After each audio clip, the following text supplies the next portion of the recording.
Welcome to Basic Brewing Radio for Thursday, July 9th, 2020. I'm James Spencer. Here at Basic Brewing Radio, we're all about home brewing. This week, Mika Laitinen, author of Viking Age Brew, the craft of brewing Sahti Farmhouse ale, gives us tips on harvesting and maintaining Kveik and other farmhouse yeasts. He also gives us tips on how to pronounce it. If you go to basicbrewing.com, you can find archives of our audio and video shows. And if you go to basicbrewingshop.com, you can find our DVDs, our brewer's logbooks, and other basic brewing gear. You can follow me on Twitter and Instagram at Basic Brewing and find our show page on Facebook as well. We have a cool Basic Brewing app on iTunes and Amazon.com, and we're found all over the place where fine podcasts are served up. And if you want to support us financially, check out patreon.com/basicbrewing. And thanks to everybody who's helping out. If you go to patreon.com/basicbrewing, you can see a long list of stuff that you can access if you sign up as a supporter. And Steve Wilkes reminded me this past week that we produced a series of videos for supporters a few years ago. And if you sign up as a Patreon supporter, you'll get links to those videos in an email. So you'll get to see Steve prepare recipes like easy seafood au gratin with spinach, burnt ends from a smoked chuck roast. That one also includes a recipe for homemade barbecue sauce, cabbage rolls with homemade sauerkraut, and roasted duck with sauce made from homebrew wort and cherry preserves. I'd forgotten about those, truthfully. So the other day I watched the seafood au gratin video and used it as an inspiration to make creamed spinach with crab meat and cheddar cheese for my family. Remarkably easy. So go to patreon.com/basicbrewing to get set up. And many thanks for your support. Speaking of supporters, our friends and sponsors at Imperial Organic Yeast have something fun for Kveik fans coming this month. Jessica at Imperial says, this Friday, you should start seeing A37 POG in your local homebrew stores. Here's what Imperial says about POG. After years of surviving in cold climates, this Kveik yeast is ready for the tropical lifestyle. When used at high temperatures, POG produces an extreme amount of tropical fruit aromas, including pineapple and guava.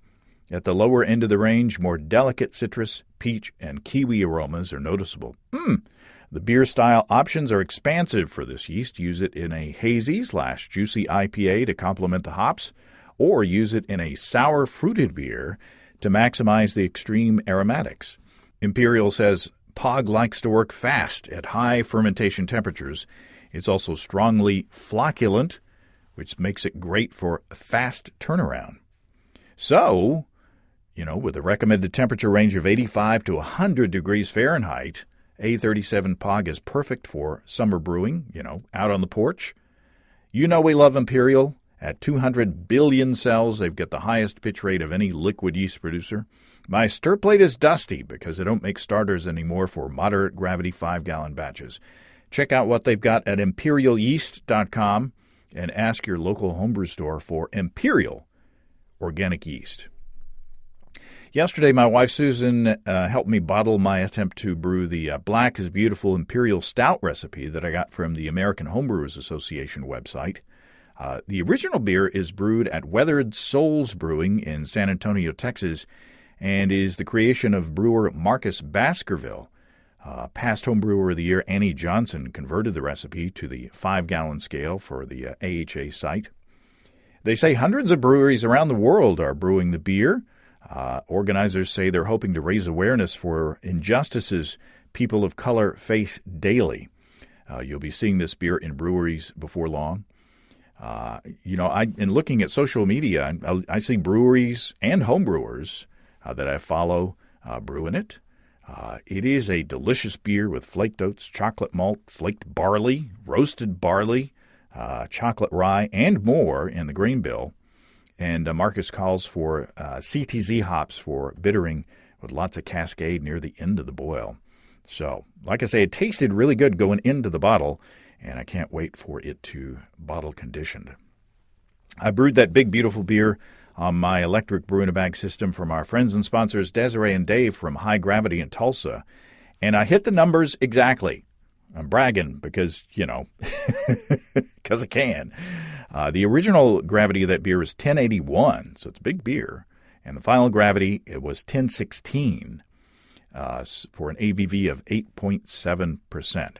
Now, there's a lot of grain in this recipe, and I'm doing brew in a bag, so I started the mash with a gallon of water more than I usually do, 9 instead of 8 gallons.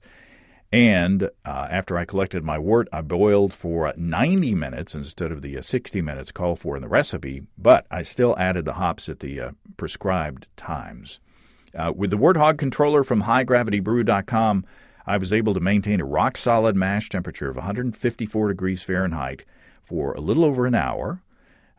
Then, once I collected my wort, I was able to use the boil mode of the Warthog system to precisely dial in the boil strength. And I just love that I can just dial it in. It doesn't matter if the wind's blowing like crazy.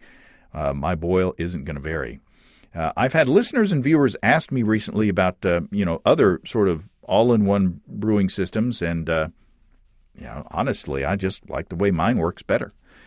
My 240-volt brew-in-a-bag setup lets me brew the way I like. I can get in there and stir the mash and get hands-on.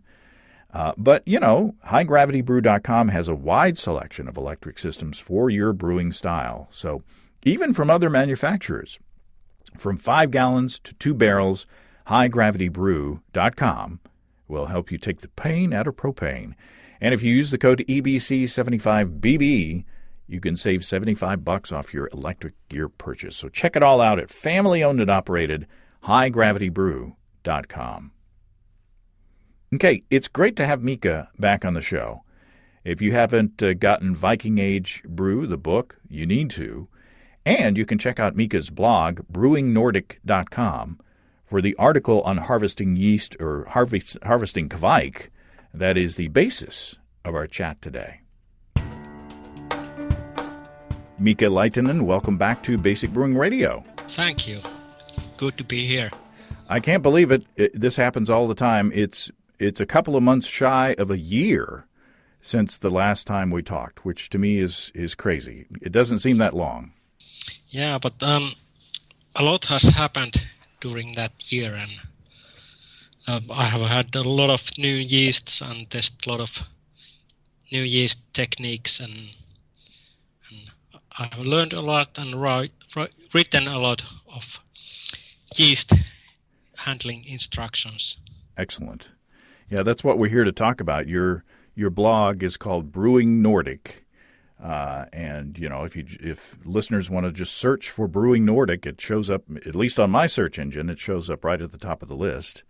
And you've written an article on handling Kveik specifically, on harvesting and reusing and maintaining Kveik yeast. So that's what we want to talk about today. Yes, and actually it also considers other farmhouse yeast from the Baltic countries. Mm-hmm. But my best experience is from Norwegian Kveik. So these are techniques that could be applied to other yeasts from other areas. Yes, partly. The drying of yeast applies mostly to Kveik, but many other techniques are good for other farmhouse yeasts too. So are these yeasts, these farmhouse yeasts, are they more tolerant of being handled badly? I mean, are they more forgiving? It seems like to me that if you want to reuse typical sort of lab yeasts, the people are pretty strict with their standards of sanitization and things like that. Are these farmhouse yeasts, are they more tolerant of people like me who may not be as strict? Well, yes, in a way they are, because they have been handled with the traditional techniques, which they don't rely on science. They rely on methods that work in very rough techniques without any laboratory methods. These yeasts are very hardy and vital. And maybe that's what gives them the character that they have. Yes, I think so too. So let's start off. You talk first about what beer is the best to harvest from. Are there certain beers that aren't good for reusing the yeast from? Well, I often brew Sahti without any hops, but I think it is best to harvest from beers which contain at least some hops, something like 10 IBUs. It's better for fighting the lactic bacteria. So the antiseptic properties of the hops kind of suppress some of those unwanted organisms in there. Yes, I believe that makes a big difference. All the farmhouse brewers who maintain the traditional yeast, they normally use hops. And there's a lot of techniques for harvesting these, and there's a lot of both where you harvest it from and when you harvest it. So in general, I mean, it seems like to me that you could make some decisions that could change the outcome of the harvesting either positively or negatively. Yes, usually these farmhouse yeasts are mixtures of several yeast strains, and if you harvest the yeast differently, then you can change the balance of the mixture, or even introduce some new yeast or new bacteria. So does it help to kind of know your yeast or know where it comes from and the techniques that it has been handled with, over the generations? Yes, absolutely. It is best to go to the site called Farmhouse Yeast Registry, maintained by Lars Marius Karsol in Norway, and this site has more than 60 farmhouse yeasts listed, and it contains some really useful information about the original way of using these yeasts, like, for example, fermentation temperature. Is the yeast harvested from top or bottom? And does it originally contain bacteria? And when the farmhouse brewer usually harvests the yeast. But I guess if you find yourself with a sample of this yeast and you follow your own techniques in your own home brewery, you may wind up with a beer that's different from the original, but it still might be good. Yes, especially if you just use it for few generations. But if you harvest and use it for regularly, something like 5 or 10 times, then it can really change into a different yeast. That can be either good or bad. Yeah. It's difficult to predict what is going to happen. So you might want to stick with what works. Yeah, that's the first thing to try to mimic the original techniques. So one of the first questions is physically where to harvest the yeast from. I mean, during active fermentation, some yeast strains, there's a tremendous amount of yeast and the kreuzen, up on the top of the beer as it's fermenting. Other strains may not have that, but you always have the option after fermentation to harvest from the bottom. So how do you make the decision of whether to harvest from the top or from the bottom? Well, usually the yeasts which are harvested from the top, they rise to the top very firmly, and you can really see that there's a good amount of yeast on the top, and then it is pretty certain that the original owner also harvests from the top. So you can tell just by looking at the fermentation if there's a big healthy bunch of yeast on the top, that may be the way to go. Yes, usually when the yeast rises highly on the top, then it's the best way is to harvest from the top. Now, if you did harvest a yeast from the top that was generally harvested from the bottom, what would the detrimental effects be? How would you would that negatively affect the following generations of the yeast?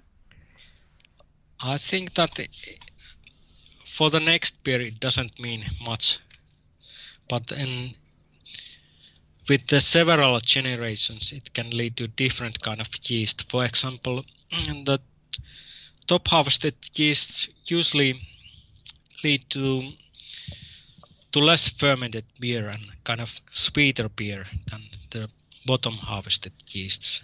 And why is that? Because the farmhouse brewers usually harvest very early, and when you harvest very early the yeast, then you kind of favor those yeasts that rise to the top even before end of the fermentation. So you can end up with a yeast that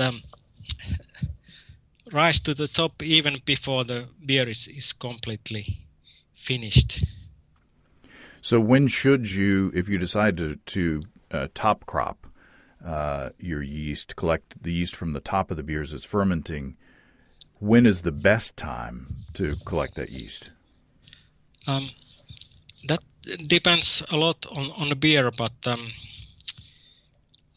usually the farmhouse brewers harvest from something like 20 hours after pitching to something like 48 hours.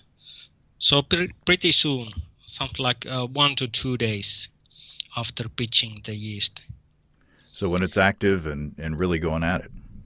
Yes, and it is better to wait that the beer has gone at least halfway of fermentation.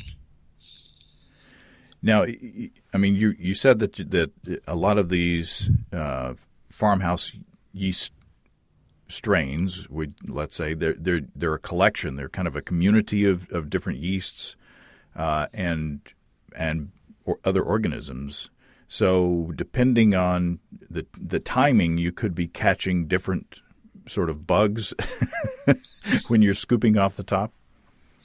Yeah, it is possible that when you have a mixed culture of yeast strains and you change the harvesting method, then you favor different kind of mixture. Mm-hmm. And so again, the research might be the best way to go to figure out, the historical practices.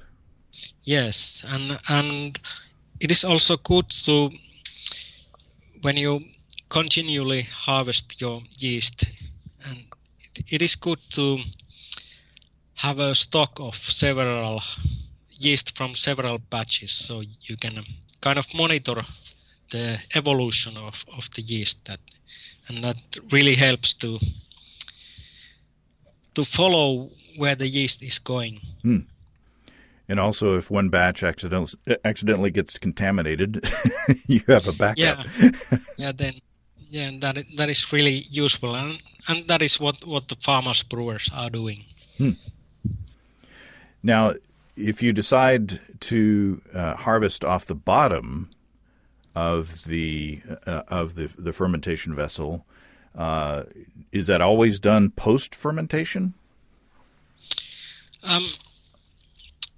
I think so. I'm not absolutely sure, but I think most of these farmers brewers, they just wait for the yeast to drop and then rack or scoop the beer off the yeast and then harvest that.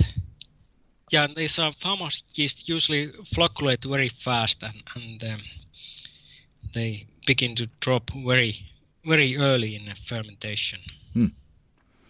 And the tools that we're using, we haven't talked about the tools, but is it just as simple as a sanitized spoon or a scoop and maybe a bowl or a container that you can seal? Yeah, exactly. That's what I'm doing and what the farmhouse brewers are doing. And it seems like to me that when you're harvesting off the bottom, it would depend on your recipe as far as, how much trub that you're going to get, proteins and hop debris and things like that, as opposed to actual yeast content. Does that figure into the equation? Yeah, especially if it's very hoppy beer, there can be a lot of trub with the yeast and that.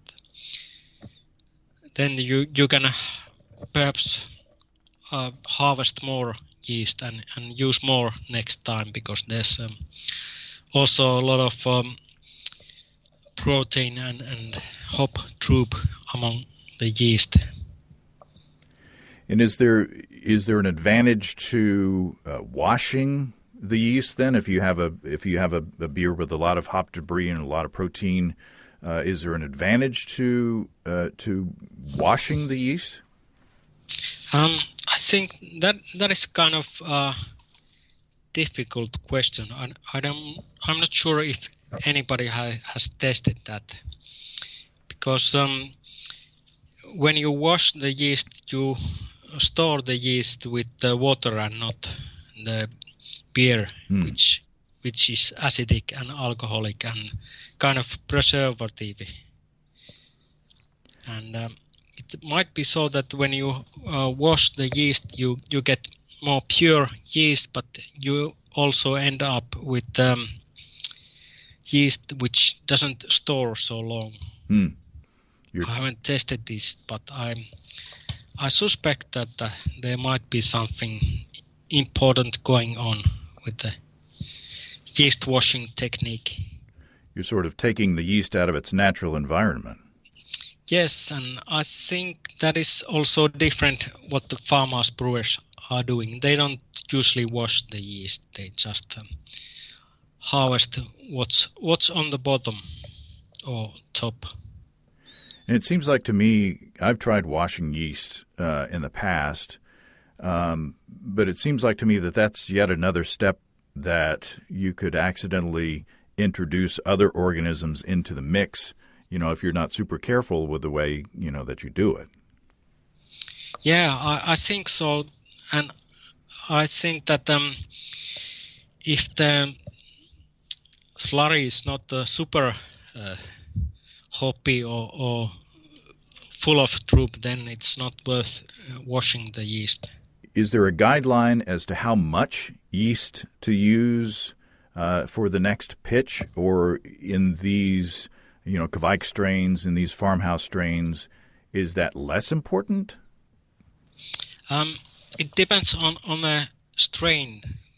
Well, Norwegian farmhouse brewers, they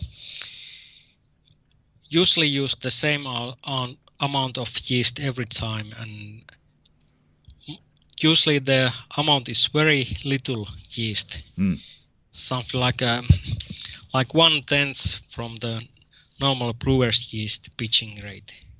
1/10. So, yes, it is crazy, but the thing is that it doesn't work with all the kveiks. It works for the most kveiks, but some kveiks need more yeast, and that is kind of difficult to know before you start testing. Again, check the history. Yeah. And anyway, there's no really big harm to use something like half of the normal pitching brewer's yeast pitching rate. It gives a lot of flavor, and it doesn't harm the beer to pitch a little more to be certain. So could you get, I mean, it seems like to me, I've read online where people say, under-pitching certain Kveik strains can give you a lot more of this sort of tropical fruit flavors or bring out, more of these, kind of interesting flavors. So if you over-pitch, are you risking kind of having a more sort of bland beer than you anticipated? Yes, exactly. If you pitch more, you get less fermentation flavors. And if you want a malty beer, you can use it for your advantage. You can just pitch more yeast, and you get a more restrained fruitiness and more malt-forward beer. But if you really want this Kveik type of tropical fruit flavor, then you need to pitch less than what brewers are normally pitching. Now let's talk about, now that we've harvested our yeast, let's talk about where we keep it and how we keep it. Can you just take your scoop and put it into a plastic sealable container and stick it in the fridge and be okay? Yeah, that works, and that's what many farmhouse brewers are doing. I think you said in the article that you might want to keep the lid loose for the first couple of days to make sure that there's, the fermentation has, completed, and there's, not any pressure going to build up in your container. Yeah, some farmhouse brewers have had exploded mason jars in a cellar. Oh, that's no fun. Yeah. We're all familiar with exploding container stories, and especially glass ones are not fun. Yeah, it's kind of really final warning. Yeah. of bad techniques. So how long will yeast keep in that condition? If you just scoop it out, stick it in a container, and put it in the fridge, how long can it stay good? Well, the normal farmhouse rule is that it will keep around half a year in good condition. But it can keep alive for a year or two.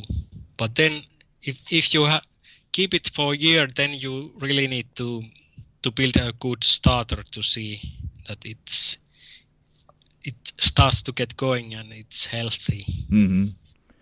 And you might be changing the characteristics of the fermentation. I mean, some yeast may survive, or yeast strains in there in that mixed culture may survive better than others. Yes, exactly. That can happen. But with these Kveik strains, and first of all, is it Kveik or Kveik? That seems to be the people talk about that more than anything else. It seems like. It's more like Kveik. So it's like a between Kveik or Kveik. So it's very delicate. So it's a little of both. Yeah, like Kveik. It's almost like, I think it's called. Is it a diphthong? It's kind of a combination of the two.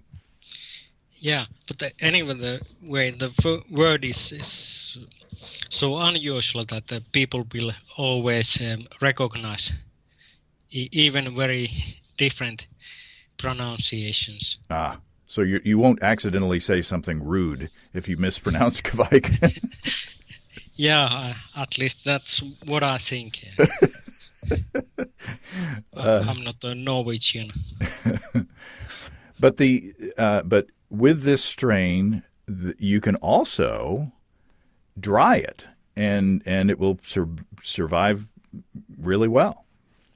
Yes, that is really surprising. But it tells a lot about history of beer in the past. When farmhouse brewers didn't brew so often, they didn't have option to store the slurry, so they dried their yeast, and it can store good for years or even decades. Wow. And we've seen pictures of these wooden devices, these carved wooden devices that people use to get, I guess, put the slurry on and, hang it up to dry in the barn or something. Yeah, and a bird on those, and they don't, farmhouse brewers, they didn't in the past care. They just scrape off all the dirt from the wooden yeast logs and yeast rings, and just straight to brew. It is really, really incredible, hard to believe. So if we, not necessarily wanting the bird poop on our yeast, but what's the best practice for us to, if we want to take a slurry from, and can you dry the top cropping as well as the slurry from the bottom? Yes, you can dry both. It is best to have a thick slurry, so you don't have to wait so much. You get faster drying. But either way, it works. And is it just as simple as letting it sit out at room temperature, or do you have to add some other conditions? Room temperature can also work, but usually people try to find slightly warmer temperatures to speed up the drying. I usually spread the Kveik on baking paper and then put that paper on the top of my wood-fired oven, which is not very hot. It's more like 90 Fahrenheit, something like a bit over 30 degrees of Celsius. Mm-hmm. And that is a really good temperature for drying Kveik. And some people have used just the kitchen ovens with a really low temperature, something like 90 Fahrenheit or a bit more, and with perhaps with the door slightly open. Mm-hmm. And some people have also used food dehydrators, but some dehydrators go to higher temperatures, something like 120 Fahrenheit, and that begins to be a bit dangerous for the yeast. And it would seem to me that, if you're using especially a food dehydrator, the part of how that works is to recirculate air around in the dehydrator, and my instinct would be to keep as much air and airborne debris and dust and dog hair and whatever away from the yeast. But if birds are pooping on it, it's okay. It seems like it's not as much of a concern. With any techniques, it's really impossible to prevent a dust falling into the yeast. But that is part of the culture. The yeast is so hardy that it will overcompete all the wild yeasts and bacteria. It's strong enough to survive. Yeah, and perhaps that is part of why these yeasts are so strong and hardy. Now, after you've dried the yeast, what do you do with it then? How do you store it after that? Then you just crack the yeast into smaller flakes. If it's properly dried, then it cracks really easily into smaller flakes, and then you can put it into Ziploc bags, or if you have a vacuum sealer, then you can store it in a vacuum sealed bags, and then you can put it in a freezer. That is the most effective way of storing these yeasts. Typically, it's bad to freeze fresh yeast because the ice crystals, they say, will puncture the cells of the yeast. But if it's dry, there's no water to freeze and form crystals. Yeah, exactly. Then the water doesn't burst the yeast cells when it is completely dry. Wow. So now that we've successfully stored our yeast, how do we get it back into life? How do we use it in the next batch? Usually farmhouse brewers they make a kind of starter. Well, not exactly a starter. It's more like they just wake up the yeast on a same day, on a brew day. Mm-hmm. And most farmhouse brewers just take small sample of the first wort and cool it to fermentation temperature, and then add these Kveik flakes into this wort sample, and then let it wake up before adding to the main batch. But these farmhouse brewers usually they lauter slowly. It takes at least 2 hours or often 3 hours, and this yeast has enough time to wake up. For example, I lauter much faster, and I believe many of the listeners also lauter much faster. So it's better to make a separate amount of wort to wake up this yeast 2 or 3 hours before pitching, or 2 to 4 hours is a good time. And again, typically with a typical commercial yeast starter, you want to make it 24 hours in advance, but this this farmhouse yeast, it's ready to go. Yeah, usually 2 to 4 hours, and then you can see the activity. But it is good to do it perhaps 4 hours before pitching, because then you can really see how the yeast is performing. And that is another advantage of doing a good doing the wake up wort in good time. Could you detect if this was a bad batch of yeast at that point? Could you at that point smell off aromas or taste off flavors at that point? If it's a bad yeast, usually what happens, it just doesn't wake up fast enough. So it just doesn't work. Yeah, because if there's bacteria, they are usually slower than yeast, and perhaps some farmhouse brewers can detect something, but it is really difficult to detect sourness, something like a small slight sourness from this starter.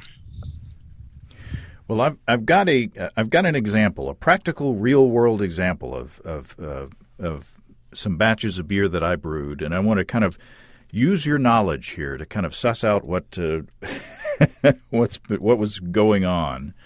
I got a sample of, and it's not a Kveik strain, but it's a Lithuanian farmhouse yeast called Simonitis. From a homebrewer named Frederick in Denmark, and he sent me these samples of this Simonitis strain, and it's not clear where he got it from and where the previous person got it from. So we don't know. I don't know how many generations it's removed from the original farmhouse. But I made this this beer, which is basically a raw ale, and I only hopped it. I used 10 pounds or 4.5 kilograms of German Pilsner malt, 1 pound or 450 grams of 10 Lovibond Munich, and I mashed that at standard temperature and put 1 ounce or 28 grams of UK Fuggle just in the mash. And then I collected that wort and I raised it to 180 degrees Fahrenheit or 82 C for 15 minutes just to pasteurize it. And then I chilled it down to 90 degrees Fahrenheit or 32 C, and I pitched this a sample of this yeast in there and left it out on my porch in the summertime, which was, at 90 degrees Fahrenheit or 32 C. And boy, the yeast was really happy. And after about 24 hours, there was a big kreuzen on the top. There was a lot of yeast on the top, and so I collected some yeast from that. And then the resulting beer from that first fermentation was nice and kind of tart and sort of lemony and really interesting, a little bit funky, in a farmhouse kind of way. So I was happy with that. So I thought, well, if I can make a tart beer with this yeast, I'll make a Gose. And so I brewed a second beer with the yeast that I top cropped from that first one. This time I used 10 grams of UK Fuggle in the boil and boiled it for 30 minutes and used this repitched yeast. And that beer was not tart. It was not sour. So, Mika, what do you think went on there? Did I not harvest the souring organisms, because of when I harvested in the first place, or did the hops that I use in the boil suppress those souring organisms? What do you think happened? I think you harvested also some souring bacteria, because the original culture from this Lithuanian brewer Julius Simonaitis, it contains some bacteria, but this lactic bacteria can be inhibited by hop bitterness, and it is known that this Julius Simonaitis uses a lot of low alpha hops in his farmhouse brews, and I think the hop bitterness really makes a difference with this yeast. So again, that's not following the historical use of the yeast. I didn't do my research well enough in that second batch, and so I got a different result. Yeah, it's different with many. Whenever you get a new farmhouse yeast, the original brewer can use it in a very different way than other farmhouse brewers. It's kind of difficult to know. Which doesn't mean that second beer that I brewed was bad. It just wasn't as interesting. It didn't have the characteristics that I was shooting for. Yeah, and perhaps also pitching rate played a role too. Because it's kind of difficult to estimate how much you are adding yeast when you just harvest top yeast or slurry. Right. If you don't weight the yeast, it's difficult to tell. Now here's my next question about storage. I still have samples of the yeast, and also after that first beer was fermented, I did do a bottom collection as well, and I stuck those in the refrigerator, and that was in August of 2018. So this is where I'm a bad yeast daddy. So is there any hope? I mean, should I even try to make a starter from that and see what happens? Absolutely, you should try it, and I think it has survived. But you definitely need to check that it's very vital and makes a good beer. You just cannot expect that to make a good beer in the same way as yeast normally do. Right. So I take it that when I make a starter, if I say made a starter out of dry malt extract, it would be best to leave the hops out of that starter. I think with this kind of yeast, which is known to contain bacteria. I think it is better to use some hops in a starter. Huh? Okay. Just very moderate IBUs? Yeah, something like 10 IBUs is enough. Okay. Okay. Well, now I have a project. Because my attention, there's so much to brew, Mika. There's so much to brew and so much to brew with, and my attention, it wanders. It from project to project.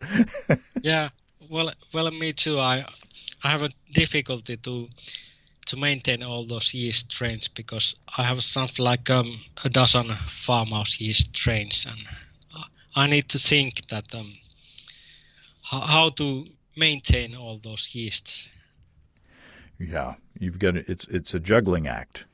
Yeah, and normally the farmhouse brewers, they just have one yeast and they brew one kind of beer, so they kind of have advantage in that because they know the yeast and know the beer really well.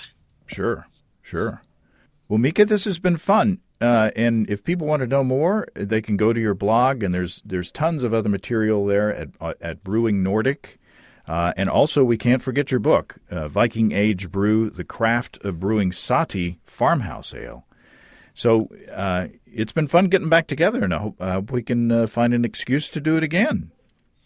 Yeah, I think this farmhouse brewing thing is just exploding, and we are getting new things and new experimentations and new information. So I think next year we will have a lot more to talk about. Well, excellent. Thanks, Mika. Thanks. Well, thanks again to Mika. Once again, the full article is at brewingnordic.com. And be sure to check out Mika's book, Viking Age Brew, The Craft of Brewing Sahti Farmhouse Ale. If you have brewing questions, show suggestions, or just want to say howdy, write to James at basicbrewing.com or just fill out the contact form at basicbrewing.com. And please don't forget to tell us where you're from. Check out our mobile-friendly shop at basicbrewingshop.com. And thanks to everybody supporting us through our Patreon page. Special goodies coming your way. Check that out at patreon.com/basicbrewing. It's all until next time. Till then, thanks for listening, everybody. I'm James Spencer. Production help for Basic Brewing Radio and our website is provided by Kelly Dodson. Basic Brewing Radio is a production of Active Voicing. We'll talk to you next time, everybody. In the meantime, stay well and stay tuned. So long.